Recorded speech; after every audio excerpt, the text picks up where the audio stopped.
Captain Crimson, Space Crusader. Captain Crimson had been with us for 3 weeks, and I remember, because it was Amy's birthday that week, and I'd been really looking forward to going to her party. It must be great having your birthday in the summer holidays, because you've got one fantastic present guaranteed. You don't have to go to school. Wiz had been cooking up a storm organising the food for the party. It was lucky she'd done all those weight training classes. The captain couldn't believe his eyes when he saw all the food. Then he couldn't believe his ears when we told him he wasn't going to get any.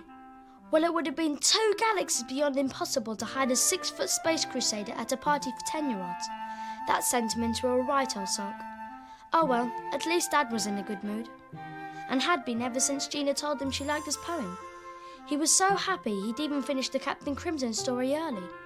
I actually thought that maybe life was getting back to normal. What a joke. I can't. Oh, no, it's going to fall into my mouth. Oh, whoa. Don't eat all the party food, Jeff. Oh, please, it would take an entire army to eat this much food. Exactly. There's going to be an army at Amy's birthday party. An army of gladiators. A gladiator challenge party. Ah, now I get the weightlifting sausages. No. Haven't you got any work to do? I did, and I've done it. You see before you a man who has completed his work ahead of time. A man who is free from life's stresses and strains. A man Who is on his way to collect a young girl's birthday cake. Consider this responsible task completed, madam. Thrust us into hyperspace overdrive, and away!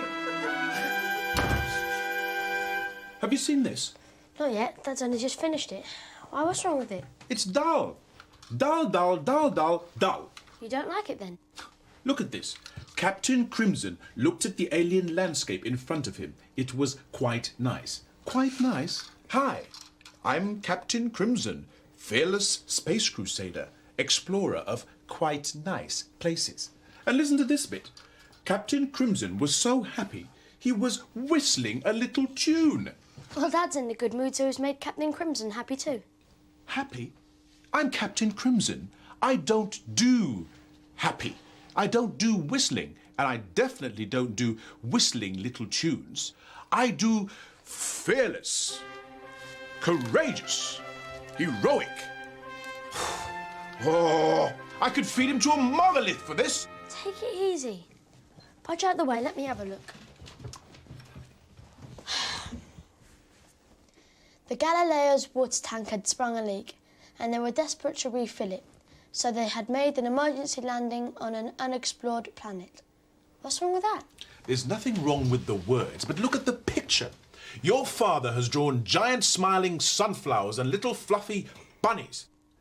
They've made an emergency landing on an unknown planet. It should be dangerous and menacing and hot and sweaty.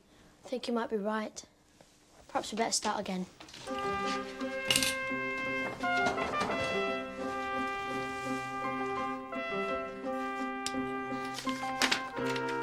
Oh, I know. Why don't we draw the planet with 2 suns? That'd make it hot and sweaty. Yes.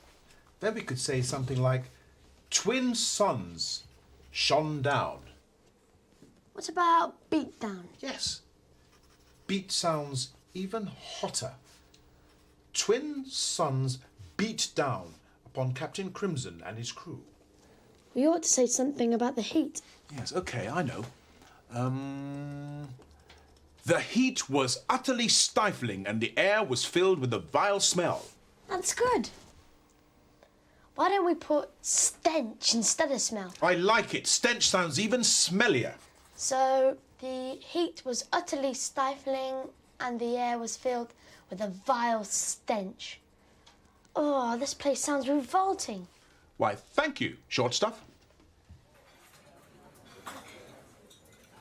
Morning, Maggie. Hello, love. Come for Amy's cake, have you? Hang on a minute, it's out the back.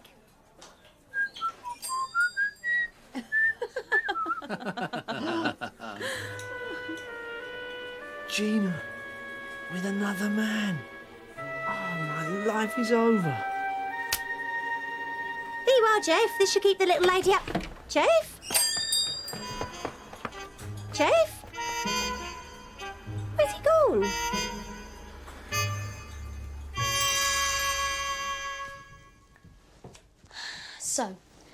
landing party find while they were exploring this hot, smelly planet? Giant vegetables. I'm sorry, I thought you just said vegetables. I did. Giant, rotten vegetables. That's why it smells so bad. They've beamed down into a giant's vegetable patch. Oh, yeah! I could draw huge, rotten cabbages and monstrous tomatoes with massive bite marks out of them. I can almost hear Widget say, "Look at the size of those cabbages!" And then Dr. Laser would say, "They're enormous." And Optic would have to go one better and say, "Quite colossal." I think we should see the giant next. Then why don't you draw the crew wobbling about as the ground shakes and a giant boot comes into view? Okay. And what should we put for the story? How about the landing party gasped as a big boot came into view? Well, if he's a giant, big doesn't sound quite big enough. What about gigantic? Or immense! Stupendous? Mega monstrous! That's not a real word. No, but it sounds like you're describing something 2 galaxies beyond big. You're right. Mega monstrous it is. We'd had to stop halfway through the story because Dad stormed in and the captain had to hide. I told Dad I'd been fiddling with his work, but he didn't take it in.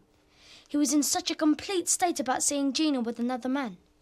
He was so upset, he'd forgotten Amy's cake, so he had to go back for it. At least it gave the captain and I a chance to finish the story. So in this next part, the giant grabs the crew, doesn't he? And I do something truly courageous.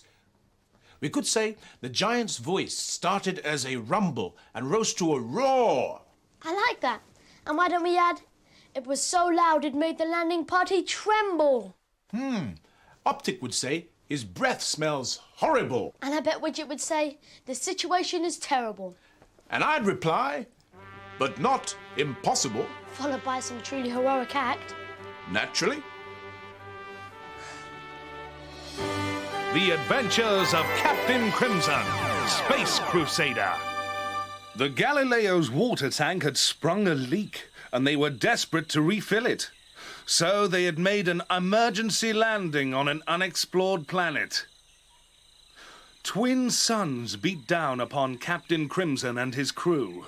The heat was utterly stifling, and the air was filled with a vile stench. What's that dreadful pong?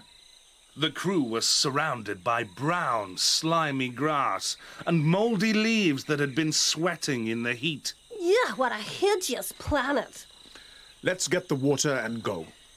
Suddenly, there was a noise like thunder, and the ground began to shake. What on earth is that? I don't know, but whatever it is, it's heading this way. The crew waited anxiously to discover what type of creature would emerge. Look at the size of those cabbages! They're enormous. Quite colossal. The landing party gasped as a mega monstrous boot appeared. It's a giant. Let's hope he's friendly. Follow me.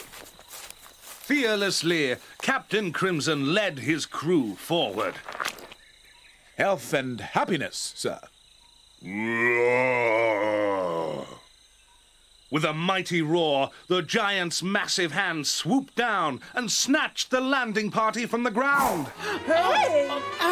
Gotcha! What are you doing here? The captain explained the urgency of their mission. We come in peace, my friend. We need water. The giant's voice started as a rumble and rose to a roar. It was so loud, it made the landing party tremble. If you want water, you must fight me for it.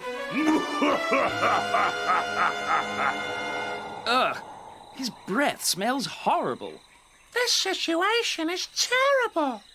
But not impossible. I'll take you on, but let my crew go free. Captain, you are in serious trouble.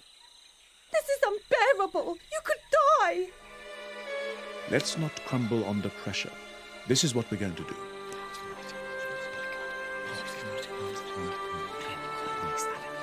As the noble captain prepared to fight for their lives, his capable crew escaped. to put his plan into action. Hurry up, Tick. There's so little time to save the captain.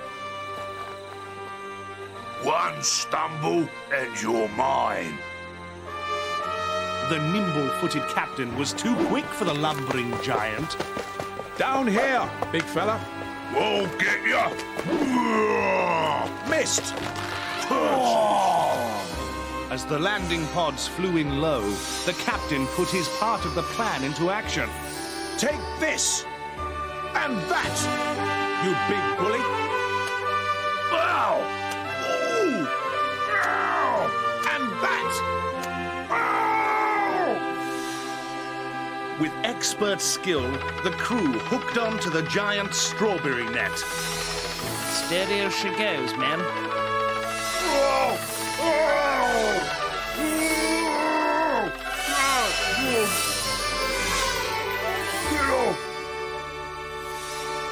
That was an incredible bit of footwork out there, Captain. Thanks for saving us. No need for thanks, Optic.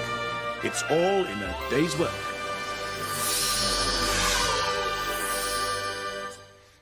We'd just finished when Wiz came in to say we had to leave for the party.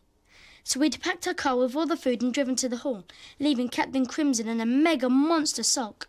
Now, we'll get on with the games in just a minute. But first, where's that birthday girl?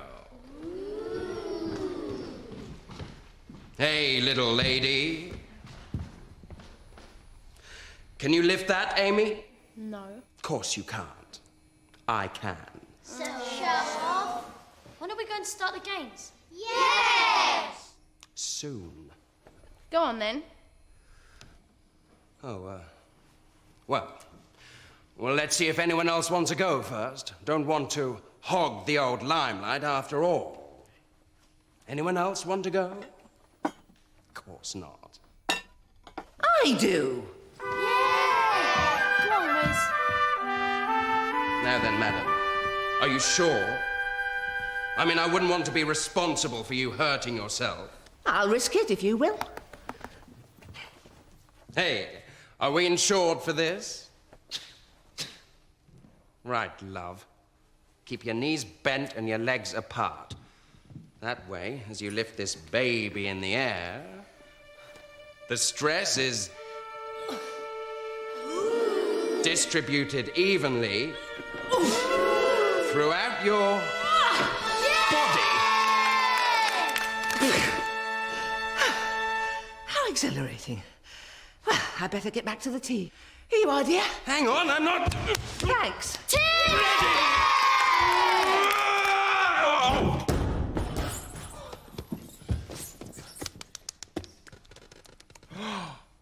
Oh, Mummy. What a lovely tea. Oh, it was so good to see you. Mwah.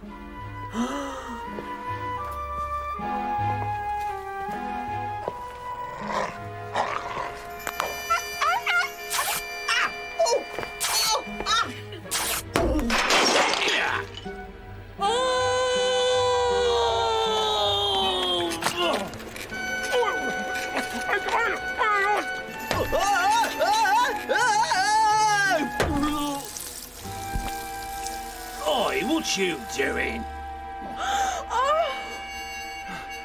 Are you all right? Yes. Mud fell, slipped. Oh, hello.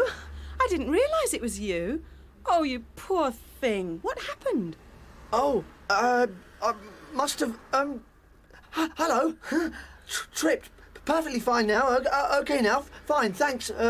Goodbye. Hang on, you might have hurt yourself. Look, why don't you let my brother drop you home? Oh, I couldn't possibly, pardon? My brother Tony, his car's just round the corner. I think he must have bumped his head. Ha! Brother! Ah, Tony! You, Tony, me, Jeff. Hi. Nice to meet you, eh? Tony, Tone, Anthony. Well, got a dash. Cake to collect, party to deliver. Bye, Tony. Bye, Miss Clough. Goodbye, siblings. Busy. Brother. Captain Crimson to Galileo. Come in, Galileo. Are you receiving me?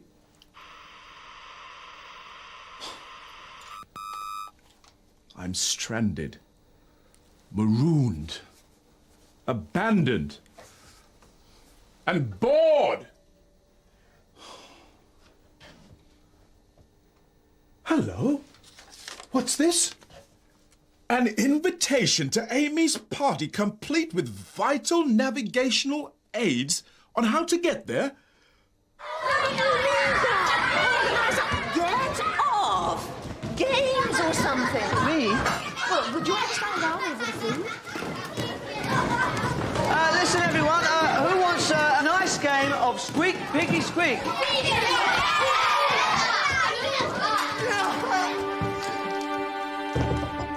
Greetings! Health and happiness! Health and happiness! Listen, everybody, I'd like you to meet Crimson, our replacement gladiator.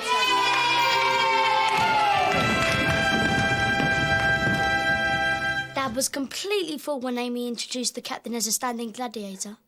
It was an utterly brilliant idea. At least that's what we thought at the time. Boilers into high space overdrive and away!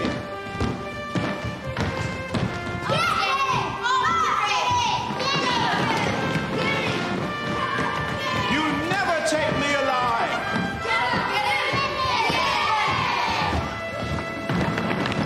Head him off, gang, and hold your fire. Ready, aim, fire!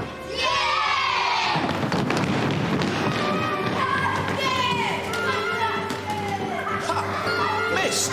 We're not the only ones. Uh-oh!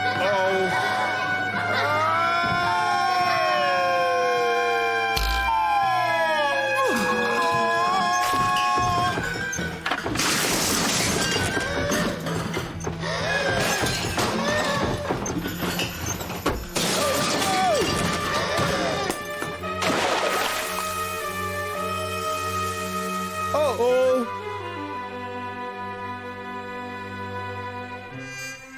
Well, you really saved our skins today, Crimson. Thanks. No need for thanks. It's all in a day's work. The captain hadn't really been injured. Well, his pride may have been hurt, but his body soon recovered. So Captain Crimson was happy, Dad was happy, Dad's editor was happy, and we'd had an ace pinata of a party. Maybe the rest of the summer wouldn't be so bad after all. Does Jeff's confidence crumble when he's asked to give a talk at the library in front of Gina? Will the captain feel humble when he breaks all the washing machines at the laundrette? And how much trouble can one man stumble into in a day? Find out next week in the incredible adventures of Captain Crimson.